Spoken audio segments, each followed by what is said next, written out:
இடிக்க கூடாதுன்னு போராட்டம் எல்லாம் பண்ணாங்க. ஆனா எல்லாத்தையும் தாண்டி தான் இடிச்சாங்க. அது இங்க பாருங்க, தீண்டாமை எல்லாமே இடிக்க கூடாதுன்னு சொல்லி சொன்னாங்க.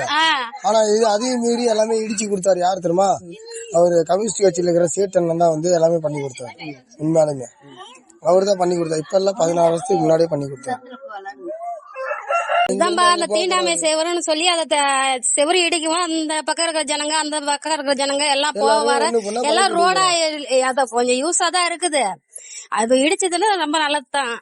18 வருஷத்துக்கு முன்னாடியே அவர் சேட்டன் இருக்காருல்ல கம்யூனிஸ்ட் கட்சியில, அவரு தான் வந்து செவரு தீண்டாமை செவருன்னு சொல்லி அது வந்து அவரு தான் இடிச்சு கொடுத்தாரு. அவங்க வந்து அவங்க எல்லாத்தையும் கூட்டு வந்து அந்த செவரு இடிச்சு விட்டாங்க. இடிக்கவும் இப்ப வந்து உங்க ஜாதி எங்க ஜாதி எங்க இனம் உங்க இனம் அந்த இனமெல்லாம் இல்லாம இப்ப எல்லா மக்களும் பொதுவா வந்துட்டு போயிட்டு எல்லாம் கேளுங்க. இங்க போக்குவரத்து வந்து அந்த பக்கம் போறதை விட இந்த பக்கம் நல்லாவே இருக்கு. என்னன்னு கேளுங்க, அந்த பக்கம் ஏதோ ஒரு வழி பிரச்சனை அது என்னாச்சுக்கா, ஏதோ ஒரு இந்த பக்கம் தான் குழந்தைங்க எல்லாமே ஸ்கூலுக்கு கூப்பிட்டு போறாங்க.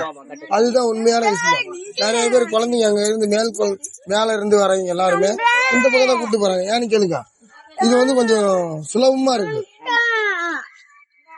அவங்களுக்கு. போக்குவரத்து வந்து இது கொஞ்சம் லாங்கா போறது வந்து கொஞ்சம் ஈஸியா இருக்குன்னு வச்சுக்குவேன். சேலம் மாவட்டம் கிச்சப்பாளையம் காந்திமான் தெருவில் இருக்கிறேன்.